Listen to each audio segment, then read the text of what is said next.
In my previous video, I showed you how to set up NVIDIA DGX Spark and successfully we ran inferences on the Gemma 4 model.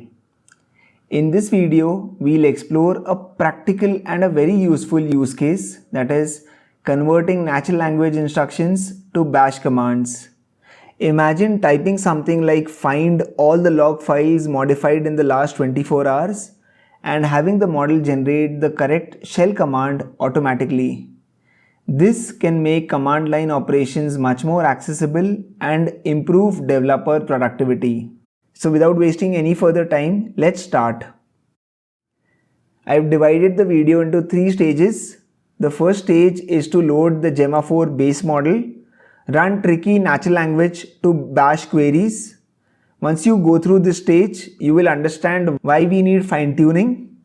The second stage is about fine-tuning the Gemma 4 model on natural language to bash dataset on NVIDIA DGX Spark.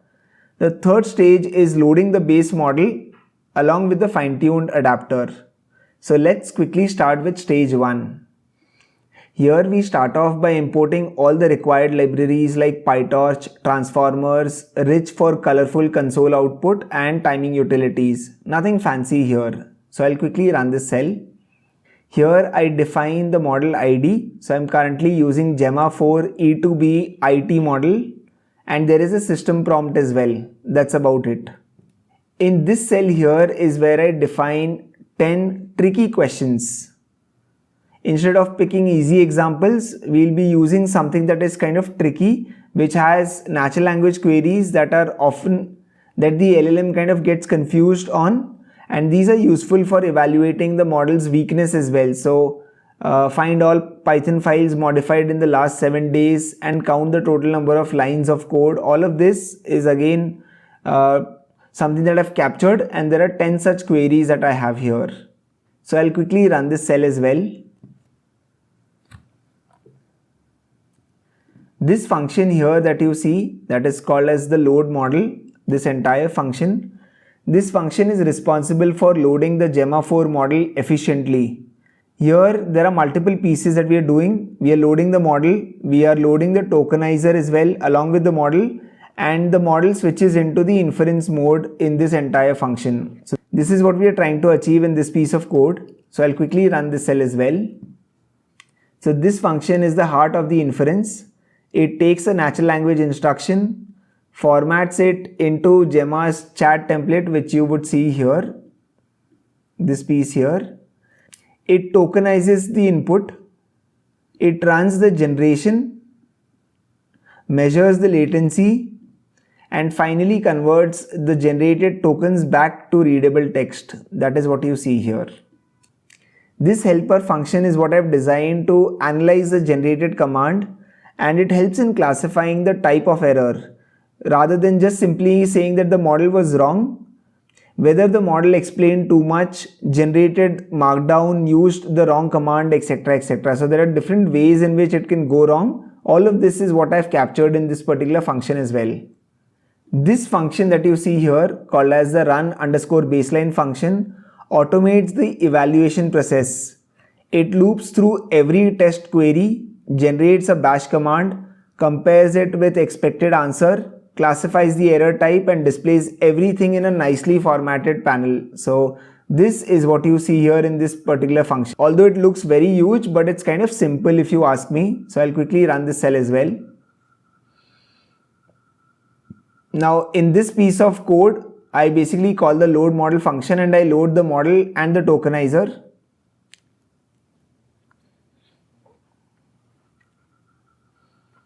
So it's loading the weights of the model. I'd already downloaded this particular model. So it's basically loading the weights directly from the storage right now. Now the model has loaded. I'll quickly run the run_baseline function as well. And here is where we are getting the baseline Gemma 4 inferences. So this is the first query.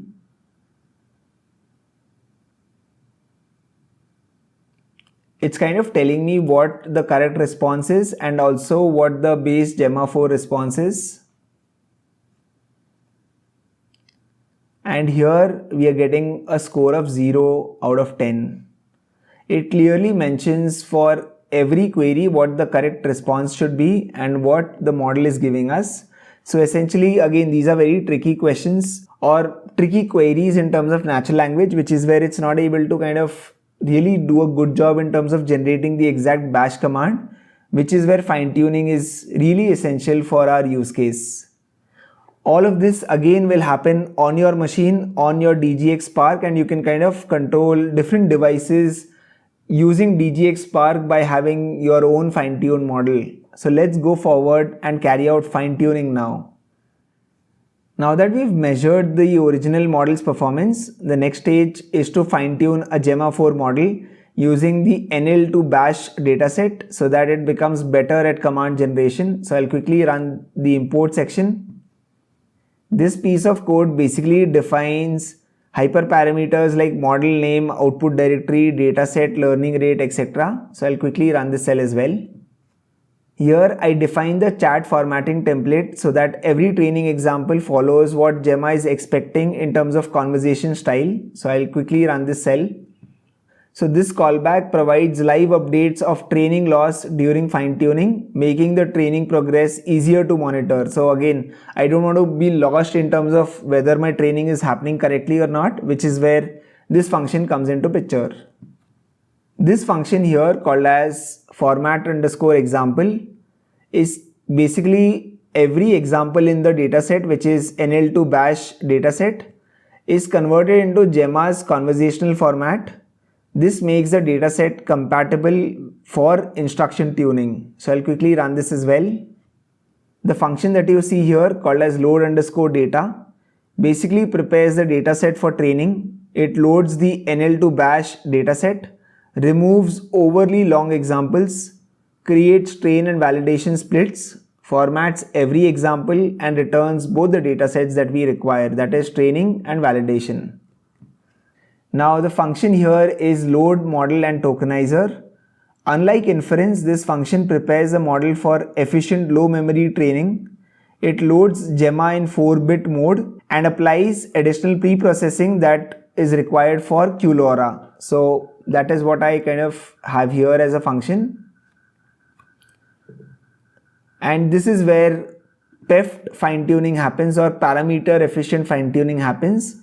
The original model weights remain frozen while tiny LoRa layers are added and trained.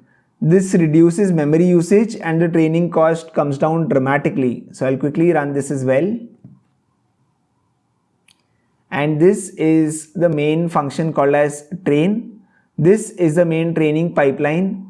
It prepares the dataset, loads the model, applies the adapters, configures supervised fine-tuning parameters, launches the training, and finally saves the trained adapter that I have. So I'll quickly run this cell as well. And I'll call the train function as well. So let me quickly run this as well. Now training has started. I'm training this for one epoch, not for 3 or 5 epochs. Ideally, I should have done it for 3 or 5 epochs. But in the interest of time and in the interest of video, here is where the training is happening. So this right here, you can see training loss, validation loss, all of the values are going down. So you have the inferences running, and at the final step, which is 481th step, your training loss is at 0.67 and your validation loss is at 0.68. We started off with an initial loss of 2.84. We are down at 0.67. We are down at a final loss number of 0.67. The reduction is around 77%. And all of this is just on one epoch, nothing more than that. Now fine-tuning is complete. Let's go forward and run some inferences. So here is where I'll load the fine-tuned model along with my base model and I'll run inferences. So let's quickly start. Here you have a bunch of imports, the model configurations, the system prompt, and I also check if GPUs are available or not. So again, I'm using DGX Spark. So it says the device is GB10. Here is where I load the tokenizer. I kind of configure the bits and bytes configuration and I load the base model and the adapter as well. So I'll quickly run this as well. So it's loading the weights of the model. This is the base model. So the base model has been loaded along with the adapter. So we are in a very good position. Here is where I have a function called as natural language to bash, which kind of takes in a natural language query, runs inferences on the fine-tuned model, generates the output, and then also shows the output as well in this show function. So I'll quickly run this cell to include these two functions in memory. Here are my demo queries, and let's run and see the kind of output that my fine-tuned model produces. So here is what it produces. Find all Python files modified in the last 7 days. Kill all process named Python3. List the 10 largest directories under the var folder and all of this. So it's doing a better job, as you can clearly see, in terms of generating the bash commands when you compare it to the base model. Again, it can do much better than what it is doing if you fine tune it for multiple epochs. But this is the power that I wanted to show you. Again, all of this was like a list of say natural language commands. I can have an individual command as well. And if you look at the speed, it is lightning quick. Now imagine a use case wherein you want to control your devices using natural language, using speech. What you can do is you can have this fine-tuned model. You can have a model that converts speech to text with high accuracy.